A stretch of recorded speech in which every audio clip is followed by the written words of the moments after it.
Would you know someone will ask me Well, something? Dave, what was today all about for members who turned out in the city? Today was about supporting their union. It was about supporting their elected officials, John Sector and Sean Reardon, against charges which stem from the Liberal Party's Royal Commission with the trade unions. These are political charges. The Royal Commission was set up to weaken unions, to drive down wages and conditions, especially for construction workers. These charges are extraordinary. We've never seen charges like these laid before, and they are a product of a political Royal Commission set up by Tony Abbott, and it's a Royal Commission that belongs in the dustbin of history along with Tony Abbott's political career. Shouldn't a leader facing charges? That if he dealt with GrowCon, he wouldn't be able to use CFMEU workers. Are you calling him a liar? I'm saying that Mr Kane is supporting the Liberal Party, as you would expect from a very highly paid business chief.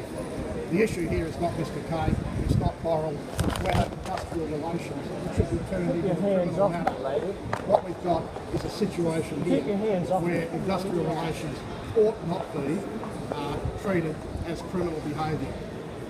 Dealing with wages and conditions for workers is not criminality. You keep your hands off me. It's not criminality. The situation is very clear here.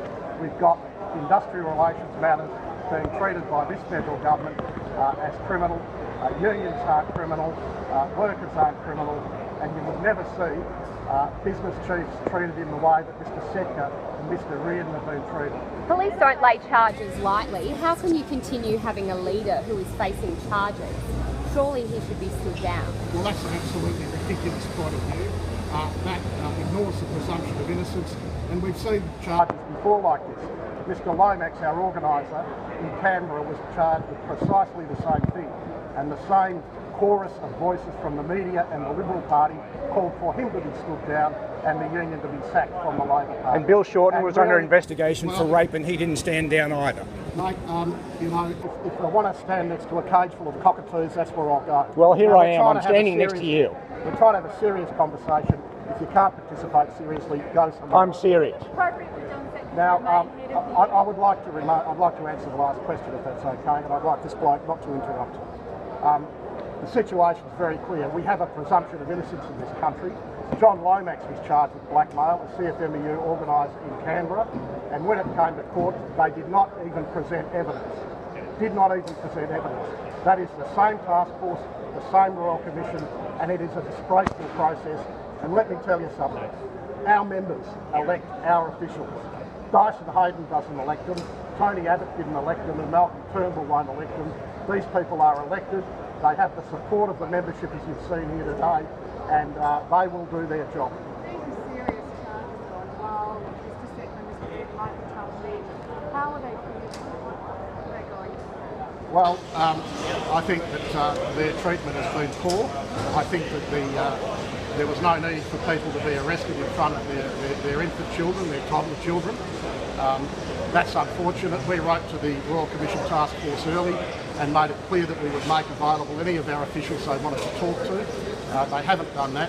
What we saw on the weekend was a blatant media stunt.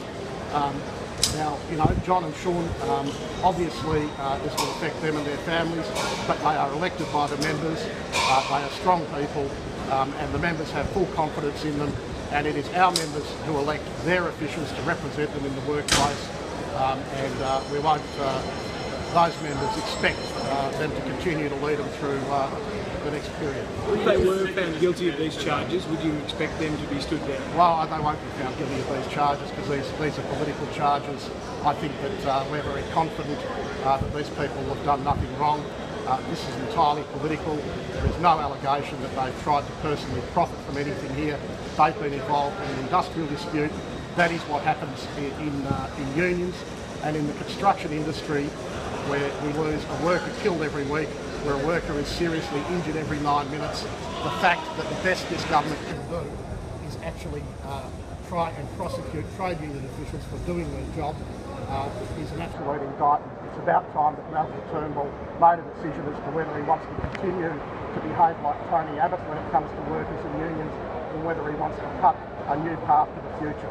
Well, this is they didn't have a vote, that they were simply told by shop stewards to come here this morning. Is that appropriate? Well, it looked to me like there were thousands and thousands of volunteers here. They were very enthusiastic. I don't know who you spoke to, but you know, what you saw here today was an absolutely fantastic show of support by union members. You saw it, and I can't be accountable. Were they forced to come here? Were they forced to come here, though? No one was forced to come. Well, how could they be forced? It's a silly thing. We saw a great show of support today. The union will be standing by Mr Reardon and Mr Setka. We're very confident of a good outcome in this matter, and we should not see this political Royal Commission. Don't forget, the bloke who recommended these charges be brought, Dyson Hayden, was down to address the Liberal Party fundraiser. It is a blatantly political Royal Commission. Blind Freddie knows it, everybody knows it, and it's about time we got away from using Royal Commissions and the police for blatantly political purposes. Dave, these charges don't